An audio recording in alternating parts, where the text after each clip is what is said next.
you could tell us your name and where you're viewing the presentation from in the chat.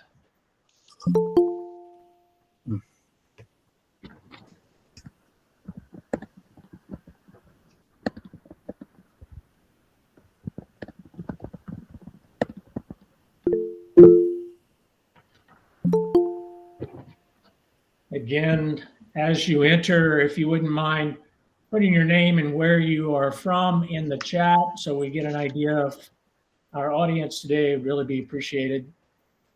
The chat is on the far right side of your screen, I think bottom far right side of the screen.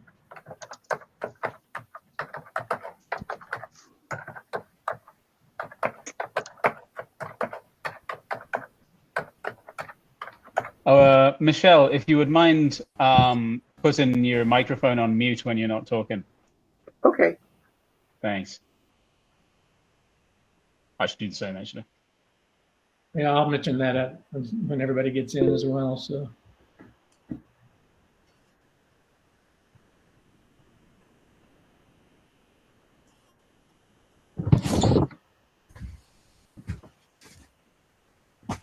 Welcome, everyone. As you enter the presentation, if you wouldn't mind putting your name and where you're from in the chat.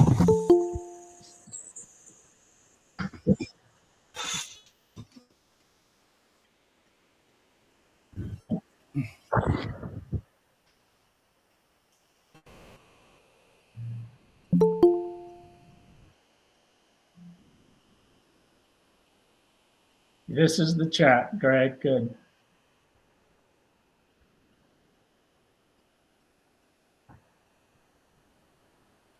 Okay, thanks, Richard. Glad to see you right side up this time around, Greg. Yeah, that was weird on the Zoom call the other day, but that's not unexpected. I mean, ever since about 1990, that's what we've been trained to accept, is that the digital ecosphere works about 80% of the time. 20% of the time, spurious things occur. All right. All right. We're at the little bit past the top of the hour. Just once more, anybody that slipped in, didn't hear, if you could put your name and where you're from in the chat. Far right, bottom far right is the icon to click. We'll get started here in a minute.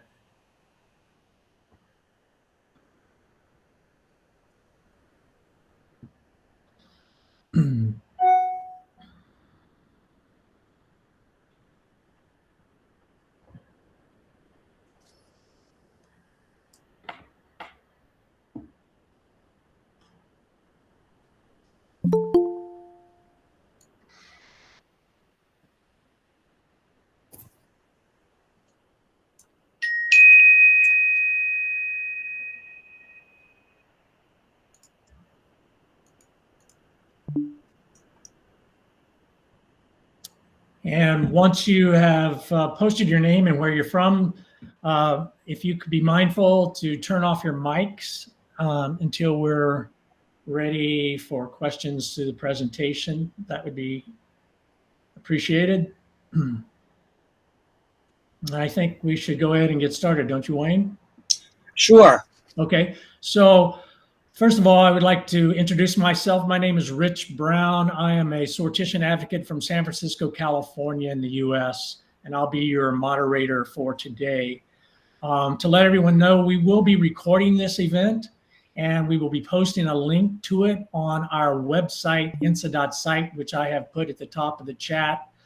And it should be available within a couple of days. So if you have to leave early, or if you know someone else that missed it and would like to see it, then there will be a link in the on our website in a couple of days, if not sooner. For those people that are not familiar with INSA, I'd like to do a little brief introduction. First of all, we are a spinoff of the Sortition Foundation. We actually, in February, just celebrated our 2nd year anniversary on the Discord server. We've been organizing and organized to some degree longer than that, but our main goal was to get this communication tool up and running and our second anniversary, like as I said, was just this last February. The mission of INSA is to encourage communication, connection, and also collaboration amongst advocates around the world, and to do this on our server to make it really accessible. It's also to encourage the creation of new sortition organizations where there are none. And so if you have not joined our Discord server and would like to, I also place that link, an invitation to that link at the top of the chat. You have to have that invitation in order to join, and we'd love to have you join the conversation on our Discord server. And as I said before, we have our website, insa.site. Most of our communication is actually done on the server, though. We don't send out lots of email. However, if you would like to be on our contact list, you can go to the website, insa.site. There's a button for you to push to get to the place where you register your email address, and we will send you any kind of notifications that we send out regarding the organization via email. Before we get started with today's presentation, I would like to announce that we announce a future presentation, one coming up on June 27th. It's a Thursday, June 27th. It will be the next in what we are hoping to be a series of quarterly presentations, perhaps more as we get moving here. But that presentation's topic is called the Jury Trust Model, Nationalized Industries Without the Corruption. And it will present the pitfalls of direct state control of enterprises and a model of sortition to avoid them. And the presentation will be delivered by our own Oliver Milne, who is an advocate based in Ireland.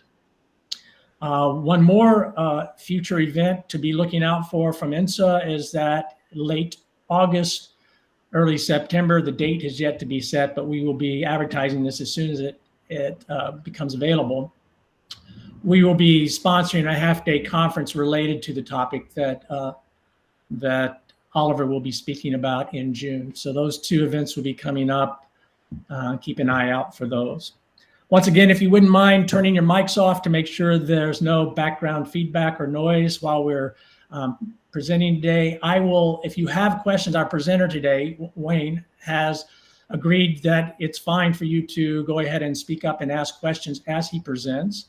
I'll do my best to moderate it. If for some reason I miss you, don't be afraid to just jump in, but be conscious that you'll need to turn your mic on and then turn it off afterwards, please. So it's my, I've known Wayne for a long time. He and I have worked together in the United States with several organizations, and I'm glad to introduce him today to speak on the topic of scheming for democracy. Wayne is a medical doctor that is now a full-time advocate for sortition and deliberative democratic processes. He began the nonprofit Public Access Democracy in California to further encourage the use of citizens' assemblies and other deliberative democratic strategies. He was one of the founding members of Democracy Without Election, which is the spinoff of the Sortition Foundation organization here in the United States, and has been editing that organizational newsletter ever since the beginning. Wayne also has co-initiated an organization called Public Democracy LA with the aim to create citizens' assembly in Los Angeles. So there really couldn't be anybody more qualified than Wayne to be speaking to us today about focusing on strategy in our approaches to projects that we are proposing in our own home countries. So if you would please, let's join us in welcoming Wayne to our presentation today. Wayne, take it away. Thank you, Rich. And thank you, everybody, for coming. You should be seeing the lead slide. This talk had its genesis at a workshop at last year's Democracy R&D conference in Copenhagen. And the particular workshop's topic was poorly run citizen assemblies and whether no assembly was better than a bad one. And in this room, there were about 10, 12 people. I noticed two things. First, we were talking about strategy, but nobody was using that word. And the second thing I noticed is that everybody in the room made their living moderating assemblies except me. And I thought, maybe they're all reasoning from within that point of view. Maybe that's something that should be on the radar in this conversation. But because we weren't saying strategy, we weren't talking about it, that just never came up. And I realized that our ecosystem had a blind spot, a linguistic blind spot. We rarely talk about sortition, deliberation, strategy as a topic of itself. Sometimes it's mentioned as part of the conversation. Sometimes we're doing strategy without mentioning it, but I think it's the conversation that we should always be having. And so the purpose of this talk is to kind of give that a little oomph. My hope is not to convince you what strategy to have, of course, because I don't know your goals, but I do want to convince you of the importance of thinking about strategy and thinking strategically no matter what your goal is. And I want to make you aware of some tools. So I'm going to model this by talking about what my goal is. And I'm aware that I talk a lot about the US, not because it's strategically important, which it might be, but because I know the US. I've been living here for 3/4 of a century. I've been to 40 states all over the place. And it's what I reference most easily. So before we get going on strategy, I hope you can all see the caterpillar. And there's a question that's so obvious we easily overlook it. And the question is, who are you? And I don't just mean you need to have thought about your values and your goals, although you do need to do that, but you also need to consider what you've got going for you. I suggest there's 3 things that matter to answer that question. The first is your fanaticism. Are you a fanatic? Because you have to be a fanatic if you're going to change the world. Second is your group, because it's very hard to change the world alone, whether that's a formal organization or a loose band of comrades in arms. And the third thing is your funding. At some point, you'll need money. How are you going to get it? I'll have more to say about 2 and 3 as we go on. The only thing I can say about being a fanatic is that either you choose to be a fanatic or it chooses you. Okay, so strategy. I think we're all pretty familiar with this one. A strategy is a roadmap to get you where you want to go, and it involves setting the destination and determining how to get there. And if you don't know the destination, well, you just keep walking. Now here's Alice, and she encounters the cat, and she says to the cat, "What way should I go?" And the cat answers, "Well, that depends on where you want to get to." And Alice says, "Well, I don't really know." And then the cat says, "Well, then it doesn't matter which way you go." And that's our challenge. We want to be able to make our choices matter. So Einstein famously gave this answer to the question of how he worked. And I figured if it's good enough for Einstein, probably good enough for me. So I started in a similar way as an advocate by throwing spaghetti at the wall to see what stuck. But there's a strategic question embedded even in the act of throwing spaghetti, of course, which is which wall are you throwing spaghetti at? So this guy was a real strategist. And anybody know what FDR's strategy was for World War II? He wanted to win, of course, but how? How was he going to do it? Just call out. Anybody know what his strategy was? No takers? Or nobody unmuted enough to be taken? 2-front war. Okay. Owen, I'm glad you said that, because that was not his strategy. His strategy was exactly not a 2-front war. His strategy was Europe first. So that's an example of an overall strategy. And after that, it was all tactics. So to continue with this metaphor, what's my war? What's the war that I want to win? So for me, it's I want to win the war of democracy by lot. Who's my enemy? Well, my enemy is elections. Now, you don't have to agree with me on this, that's a good goal. That's not the point. But I want you to think about what you want to win and how you're going to win it. And I'm going large here just as an illustration. So I want to extend my strategic thinking further. So I'm not saying you need to want what I want, but you want to apply this kind of thinking to whatever it is you want. So there's powerful vested interests who want to preserve the system as it is. In the US, more money is spent on elections than any other country. The Citizens United decision puts no limit on corporate campaign contributions, which are perversely protected by the Bill of Rights. Moreover, we have a two-party winner-take-all system in the US where there's no need to cooperate and build coalitions. So is it any wonder why the US is so far behind Europe in the number of citizen assemblies achieved? So what are these vested interests? Well, the first one, of course, is politicians. The second one is special interest group donors. And we have a third one, which is the people who profit from the system as is, the media, political consultants. We call that the political industrial complex. So suppose I really want to overcome all that and make a new democratic world. What are my overarching goals? What's my destination? Well, there's three outcomes that I particularly want and that are intertwined. I don't know. I saw a thing flash on my screen. I don't know if it was a question or somebody was just agreeing. All right. So what are these three things? Okay. Well, I want to overthrow, obviously, the election regime. Second is I want to revolutionize democratic procedures. And then somewhere in there, I got to convince other people that this is the way to go. And that's a tall order. So it's reasonable to ask, has anything like that ever been done before? Can I learn anything from that? So I picked 4 successful revolutions as examples just to see how they worked. I'm not going to talk in any detail about any of them. These are all familiar to you, but they had 3 things in common. First, they had a corrupt regime. Second, they all had a new way of thinking. And thirdly, they all involved military conquest or military action or violence. Well, I'm not going to start a violent revolution to implement sortition. Short of going to war, there are electoral equivalents. Sortition by initiative, as in the Michigan Redistricting Commission, that could happen in other states. Also, sortition candidates could start running for office. Change Politics in Australia is working to influence politicians to run for office. But I think there's actually another revolution that's more instructive than any of these. And that's this one. So what were the steps of this peaceful revolution? Well, initially, ridicule and persecution. Then there was a period of peaceful coexistence with the ruling structure.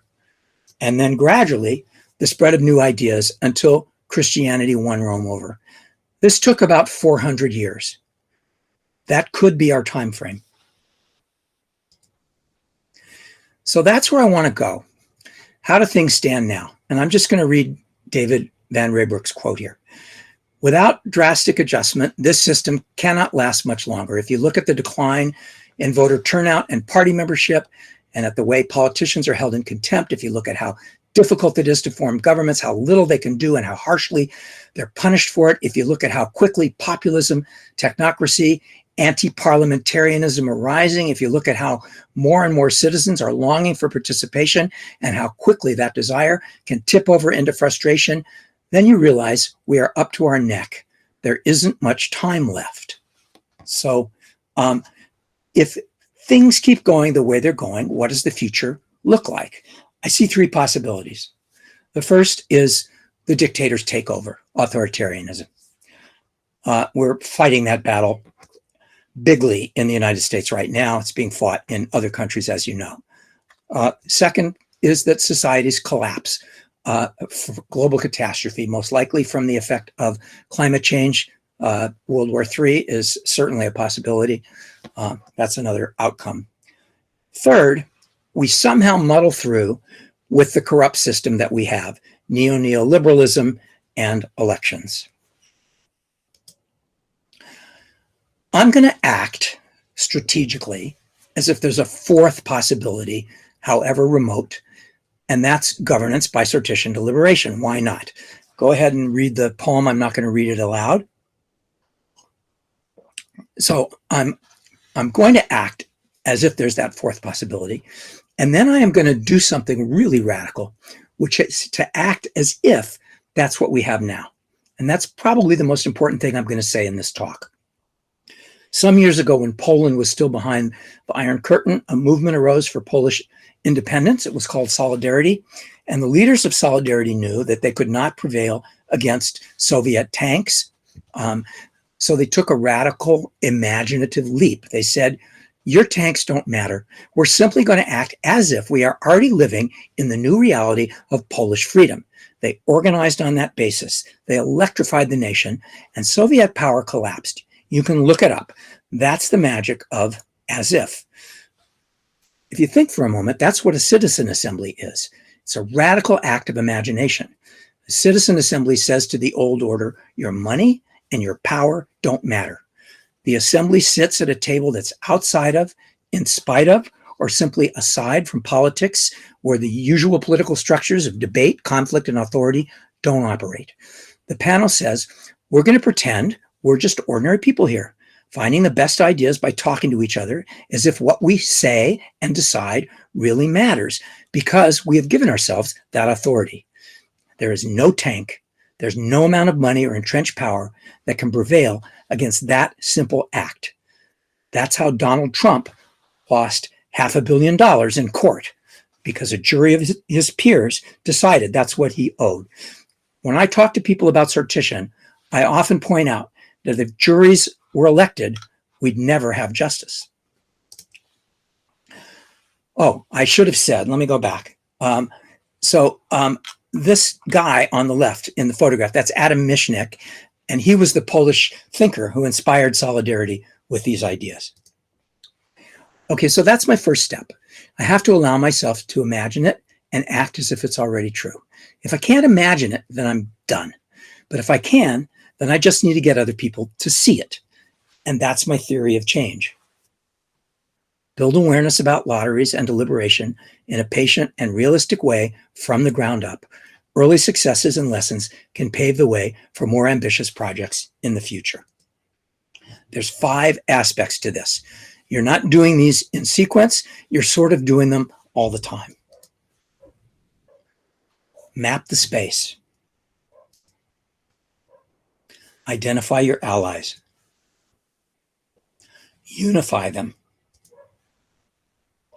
Study political dynamics. And persuade. And the rest of this talk is going to be about that.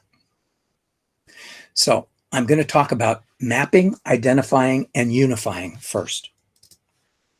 So INSA and Democracy R&D have identified and mapped organizations. There's 2 kinds of organizations. They both need to be on the map. There's organizations already in the sortition deliberation space, and there's organizations working on improving democracy who generally know all the problems, but they haven't landed on sortition deliberation as the solution. First, you need to unify the organizations in the sortition deliberation space. These organizations need to be aware of each other and need to be working together.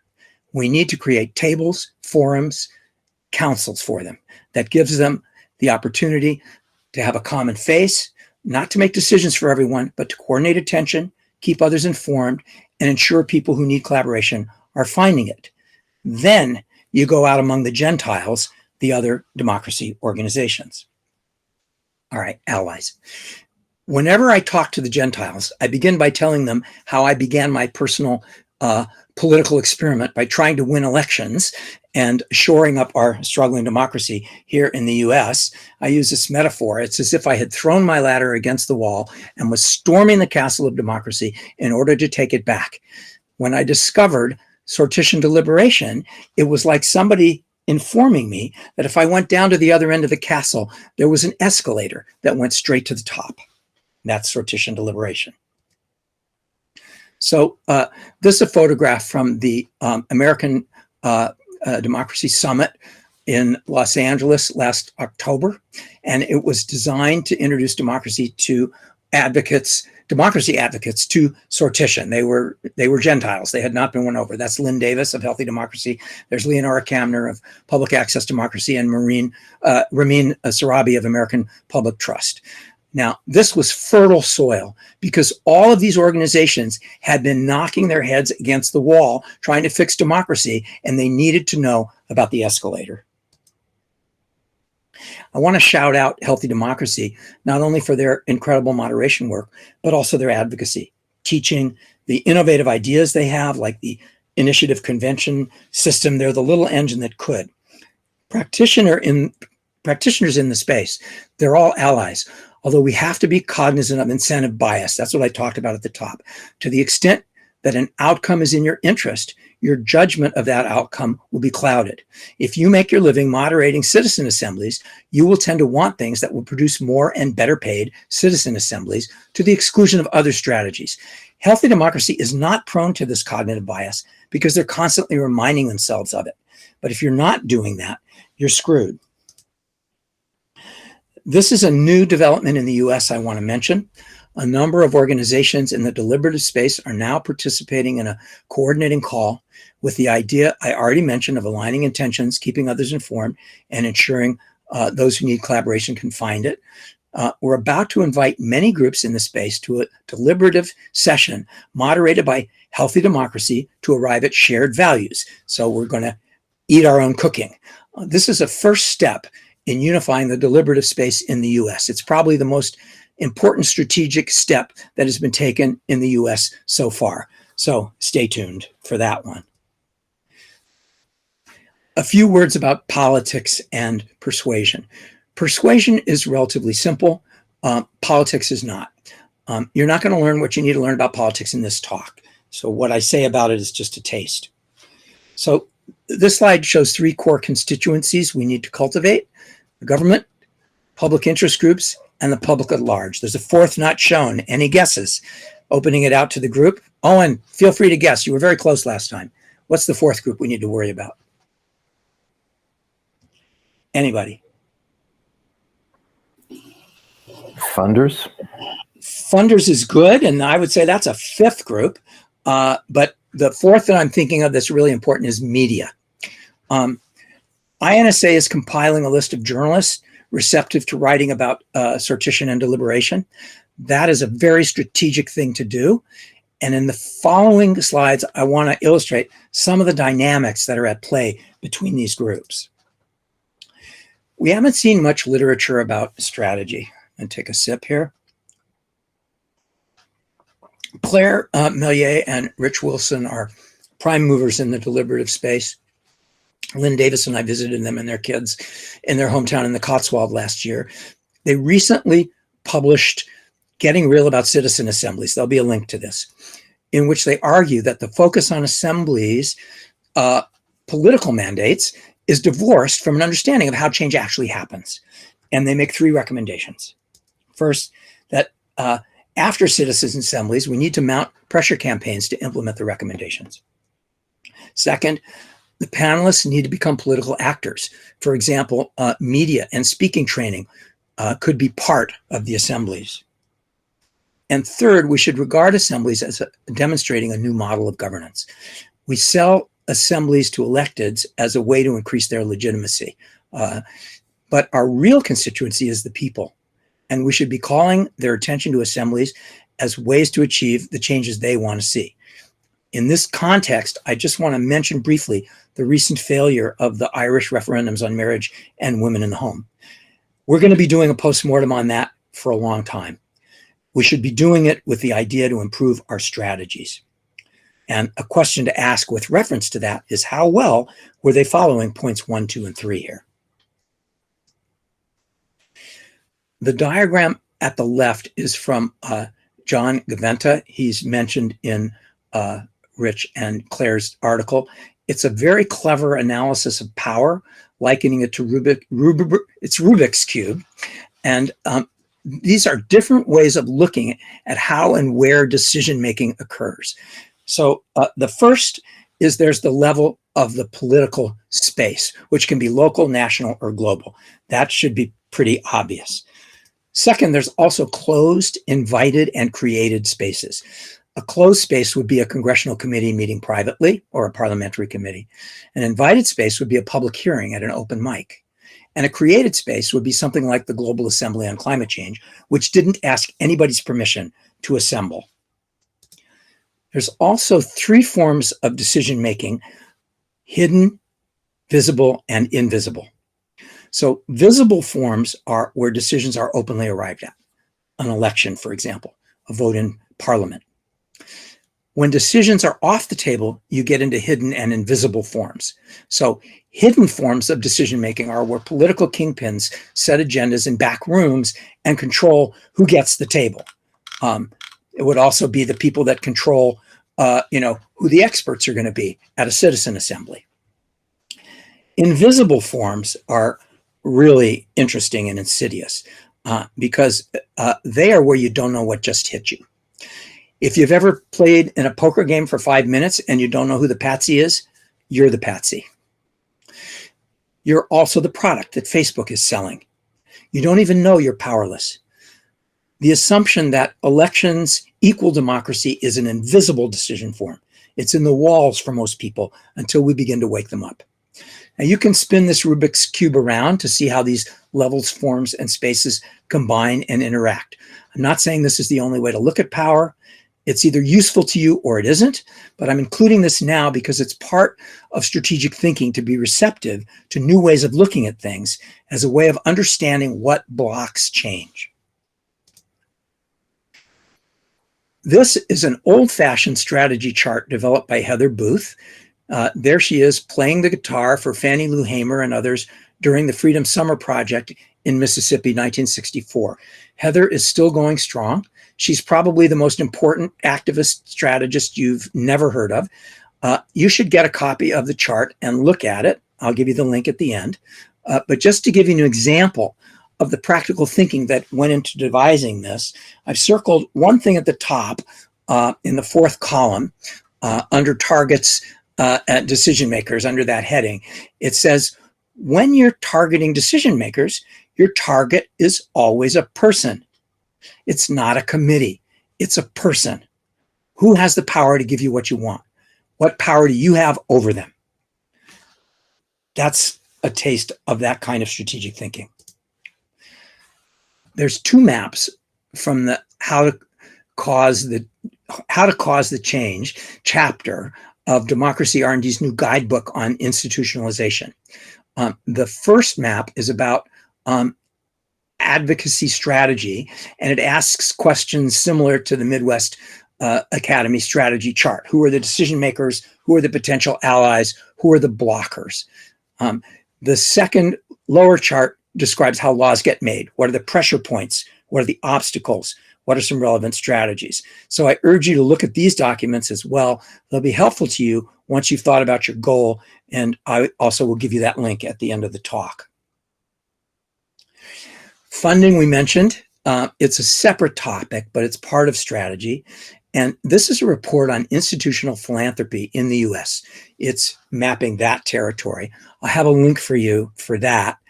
You want to take a look at that. At some point, even if you're a fanatic, you know that you need money, if only to pay somebody and to be there during the days and to keep the lights on wherever those lights are, even if they're metaphorical lights. This leads us into persuasion. This is Benjamin Franklin on persuasion. On this subject, nobody has ever said anything more important than this. I'm going to just read it.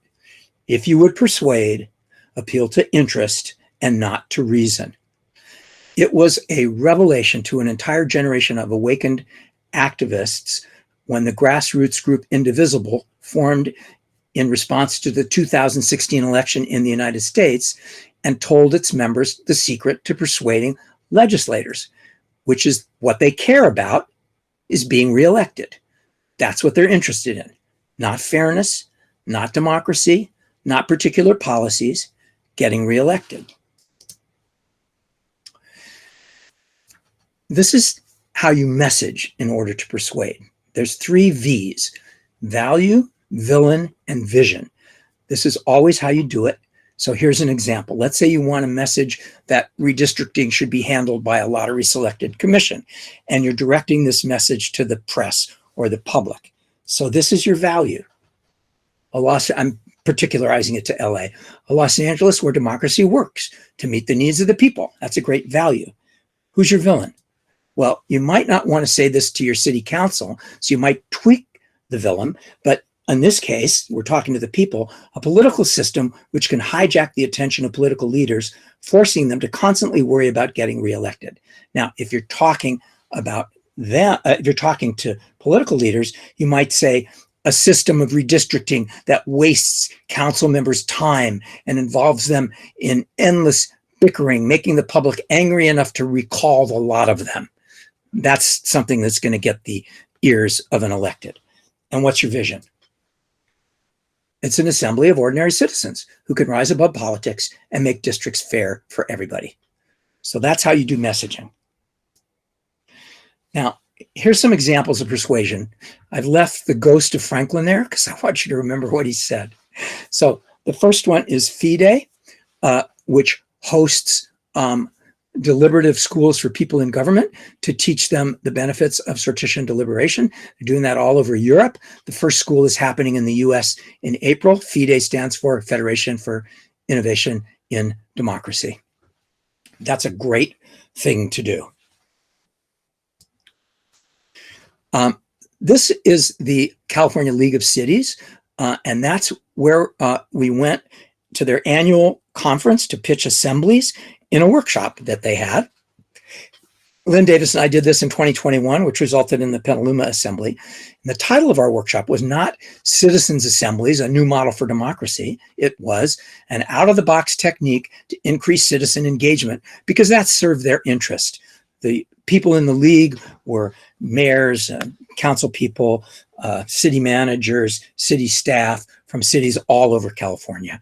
That was a really rich pool in which we wanted to go fishing. The last example is the Michigan Redistricting Commission. I always go to this because it's the one example where we actually have given a randomly selected body political power. And this was a pure power play. It was an end run around the Michigan legislature where one party controlled redistricting and they were gerrymandering themselves into perpetual reelection. So in this case, it was the people of the state who were persuaded, who passed a ballot measure amending the state constitution to create that independent lottery selected redistricting commission of 13 people. So this is a great project for other states, in particular, Florida and Ohio. And I don't know the situation. It varies from country to country, how easily something like this is done internationally. So this is a report from the front. This is Public Access Democracy. It's my organization. We focus on strategy, education, advocacy. In the center, the graphic is for Represent California. That's a moonshot plan for a lottery-drawn California Constitutional Assembly. To the right of that is a graphic for an event that PDLA organized. That's Public Democracy LA. That's a coalition of several Democratic lottery advocacy and practitioner organizations whose goal is an assembly in Los Angeles by 2026. Now, I want to pull some of these ideas together by mentioning an action of PDLA in Los Angeles.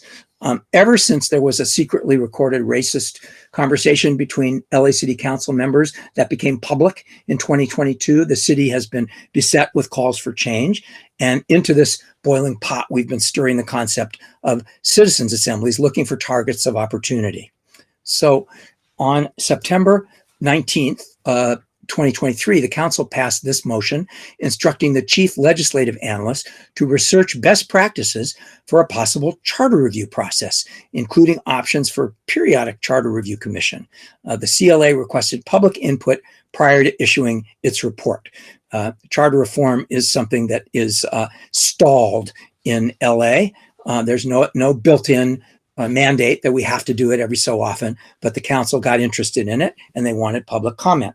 So on January 16th, we filed this letter with the legislative analyst advocating that he research how a citizens' assembly could be implemented to encourage public engagement, representative participation, and trust in the charter review process. This is the last page of that letter.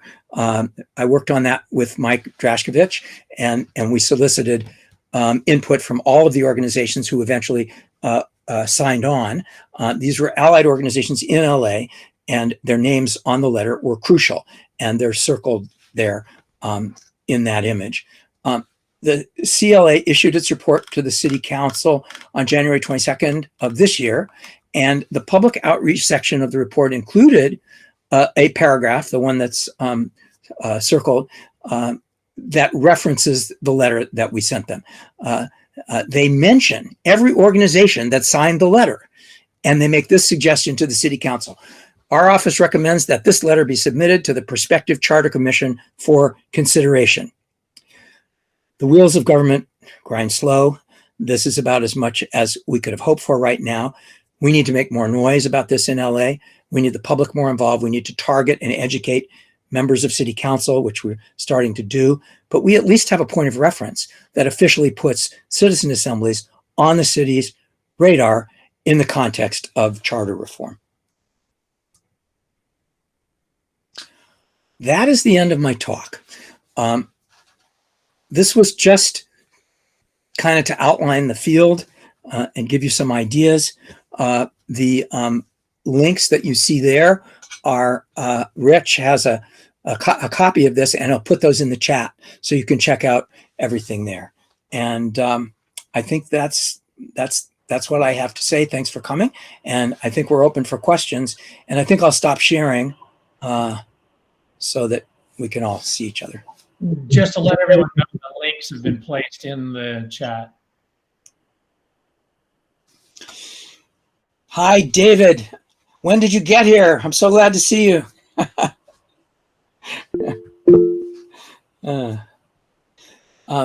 Richard, do you want to moderate? Hands up. Michelle has raised her hand. Go ahead. Hi, everybody. Welcome from Los Angeles, and Wayne did a great job. Thank you. I noticed that one of the groups that you did not make mention about was academics, particularly academics / practitioners. The American Public Administration Review has altered its policy now, and it's including practitioner articles as well as academic theoretical articles. And so someone combining both of those experiences could become an ally to this process. Thoughts about that? Yes. And I'm going to get that from you. I'll have to figure out like where that goes in. I probably have to revise that slide. I've never given this talk before. I realized 2 or 3 days ago that I should have given it to a couple of people and gotten feedback. And you had me convinced. I'm a believer. It was too late. So I thought, all right, I'm just going to go out on a limb and say all these things. So thank you for that, Michelle. I'll check in with you about that. Okay, good. Let me see. Pat. Oh, no, Pat, you don't want to speak. You just are giving your head. I was just, I can speak, but I prefer possibly to wait until other kinds of comments have come. But I will, Wayne, thank you as always, for putting amazing things together to create good thought. Anybody else? Michelle again. Go ahead, Michelle. Just an off the cuff thought. I noticed you said there was first in the United States was a school on sortition and so forth. What about an on the ground boot camp for activists and to further develop concrete strategies and make it geographically with integrity? So, for example, in the LA area, and pulling in a whole bunch of different activists who may have an interest in this, but it's all on the ground, concrete strategies with concrete examples. It's a big undertaking, but I think what I'm hearing you say is that it's fine to have these ideas, but nothing's going to change until we get real about strategies. I think that's a great suggestion.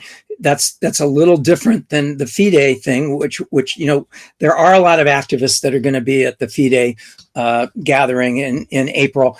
And I hope they get a lot of electeds, because the whole point is to get city staff in there and state staff, because we're really trying to educate them. But I think an activist boot camp is great.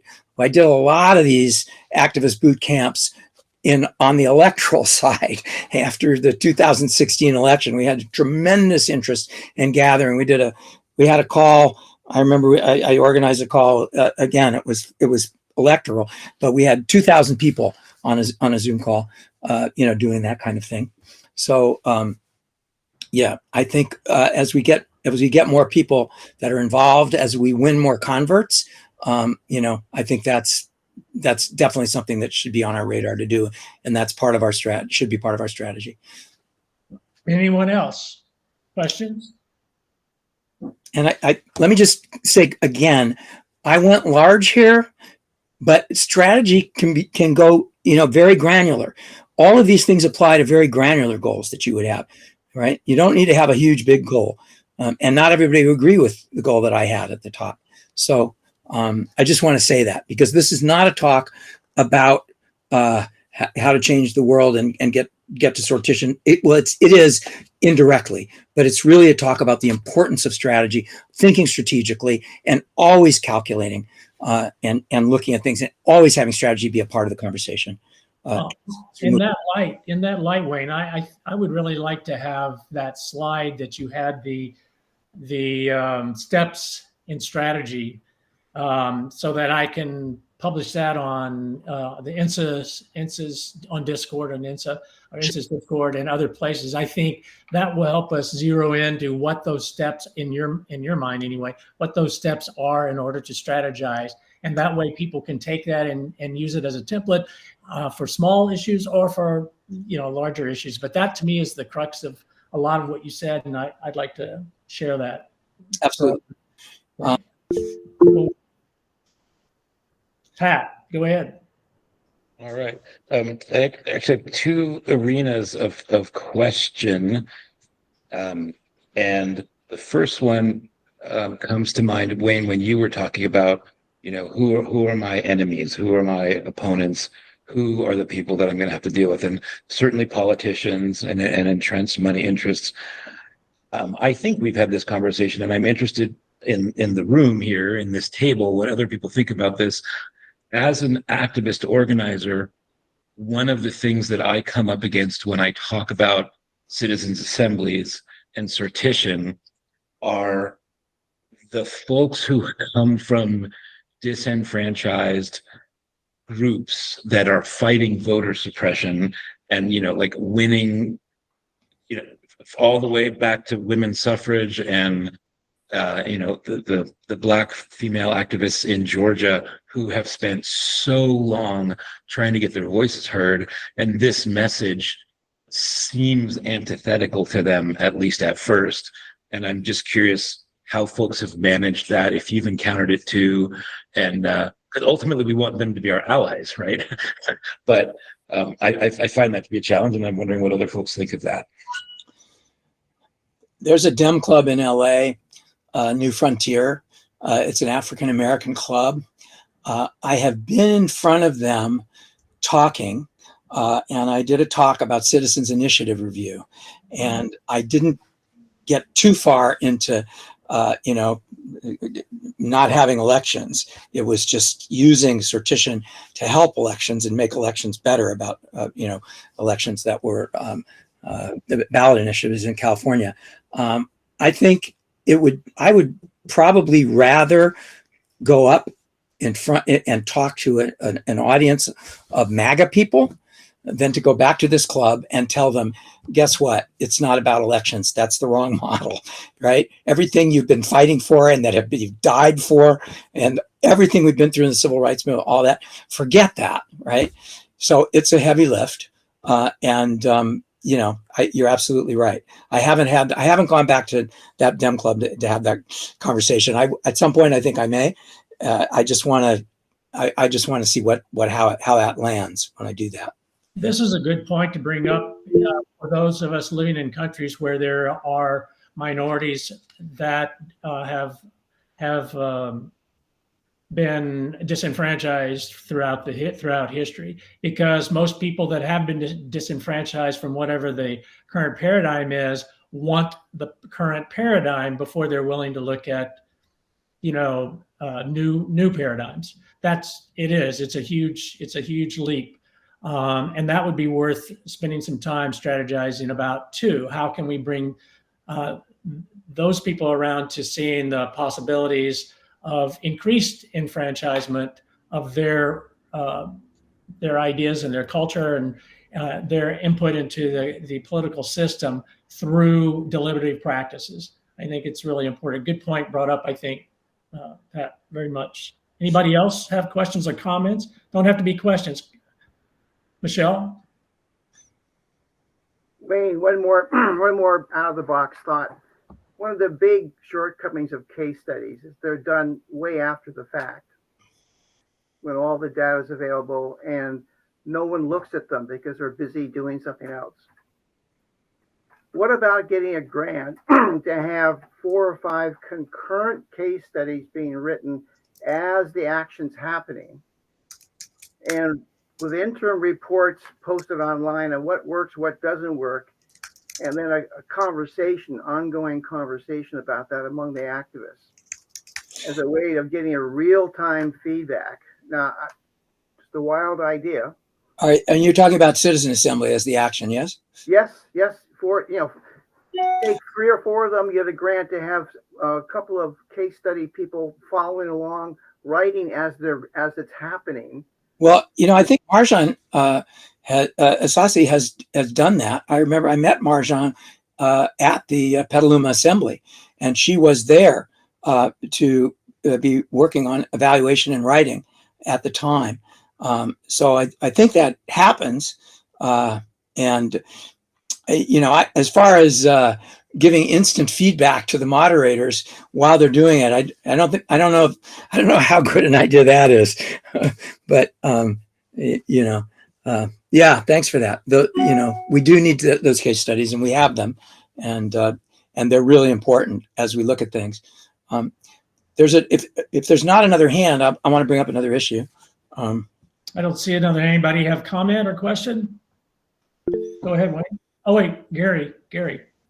Yes, Wayne, a thought that's passed through my mind over time has been, would there be value added to get our ideas on sortition published in a political science journal like the American Journal of Political Science? And what would it take to do something like that? It would help establish the legitimacy of the ideas. I think a lot of us are knocking at those doors, trying to get things published, and it's what I think would be great is if we had a kind of an internet magazine about it. I would love to see that happen. We've got democracy, equality by lot, not quite there. And then there's another. It just flew out the window. It was in there for the other thing that we have. It's what is the name of the journal that of Begruin that comes out every month or so? That usually there's articles about democracy. Dave, do you remember it? What it's called? Does it start with an A? Aila or something? Alien, something like that. Anyway, but they're not exclusively about sortition. Okay, David has put up something in the chat, a link for everybody. So we should all take a look at that. I think beyond the articles, which I think Wayne even mentioned that like INSA is trying to compile a list of writers or journalists that might write articles about it, so advocates can access them and try to encourage them to write particular articles, maybe about certain events or certain events that they're working on. But also we've began to start to compile a list of potential podcasts that people that are advocates could take part in, which is kind of the current way a lot of people are hearing about new things. So it's a multi-pronged approach, but think about podcasts as well and other online media that could be as useful as an article in a established magazine or journal. Anybody else? Comments? Be interesting to hear any comments from Europeans that might be attending to see how this might apply. Some of what Wayne has talked about might apply in their jurisdiction. Anybody has any comments?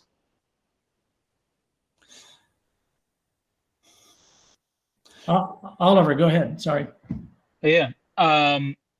So yeah, thanks. Great talk. Just on the topic of sort of groups that have been fighting for electoral representation very hard for a long time, and how hard it is to persuade those. How much of that is like what are the elements of that? What is behind that? Like, to what extent is it if we can't even get representation in this system, how are we meant to replace it? Because I think like that's seems like a pretty intuitive argument that we might come up against, right? I agree.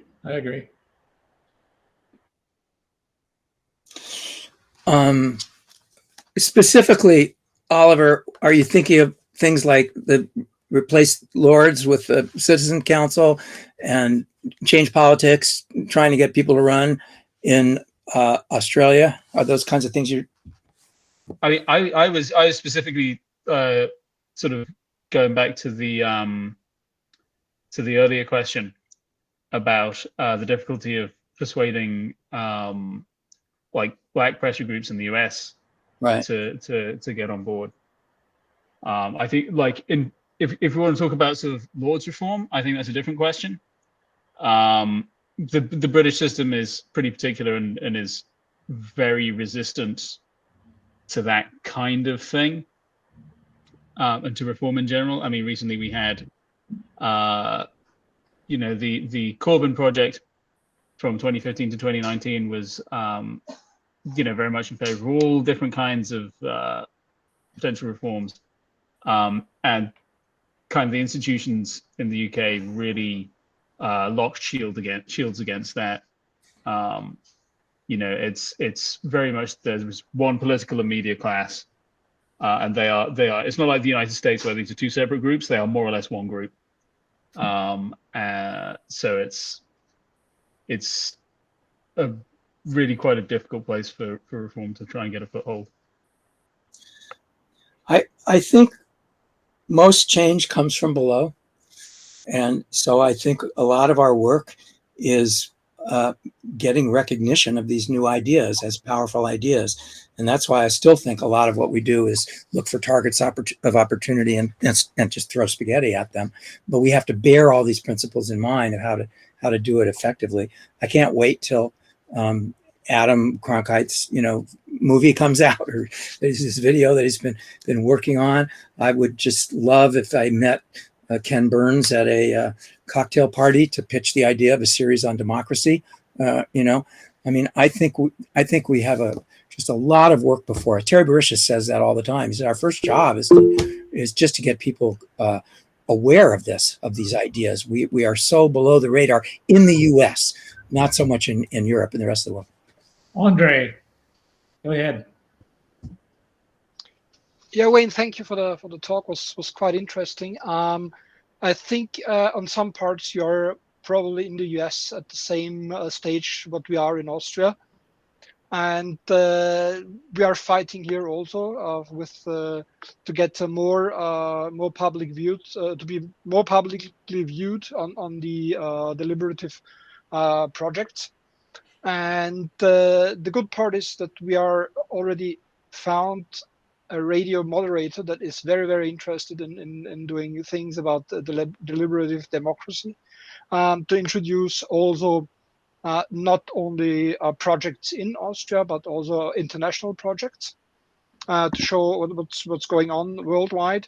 So whatever you have for us, can throw at us. We'll try to make a series and put that in all the time, so we can have that one. And I know sometimes it feels like a fight against windmills, but I think it's worth of it, and we're doing quite well in creating now also a party that is doing sortition as a main part. So having for the upcoming elections in Austria, we'll have a party for deliberative democracy parts. So that's the next one that we're aiming for. I always go back to Adam Michnik and the as if, because I think it's so powerful what happened in Poland, and it's ancient history now, but it was incredibly important what they did there. It just didn't matter. All this stuff that Russia had, it just didn't matter. I had this crazy idea for a People's Senate in the United States. I put that out at one point in the Democracy Elections newsletter. I think we ought to. All we need is about $4 million. We need to convince somebody that's got $4 million and create a People's Senate, right? Which is 100 people, 2 from each state. And what they do is they take up whatever issue the U.S. Senate is taking up, but they deliberate on it, and then they vote on it. And I think, and they parallel what's going, and then they, of course, present their recommendations. And I think that would come with a lot of publicity that would embarrass the Senate, because I think it's the things that the Senate would get stuck on and can't decide and this and that. A deliberative assembly is just going to come right through and say, no, here's your policy, and that would get a lot of attention. I think that would have a tremendous amount of effect. So if anybody, David, let's get $4 million and do that. So anyway. Yeah. So we are at the end of the hour, and I don't want to keep people over, unless, Wayne, you want to stick around for a couple of minutes. But in general, we usually end these things right on time. Want to thank you, Wayne, for taking the time to be here, presenting your ideas. I have, just as a reminder to participants, I've posted all the websites in the chat. Take a copy of them if you can, real quick. Then we're going to have a link to the entire presentation on the INSA website, insa.site, in a few days. Thanks, everyone, for attending. Keep in mind that we have others coming ahead.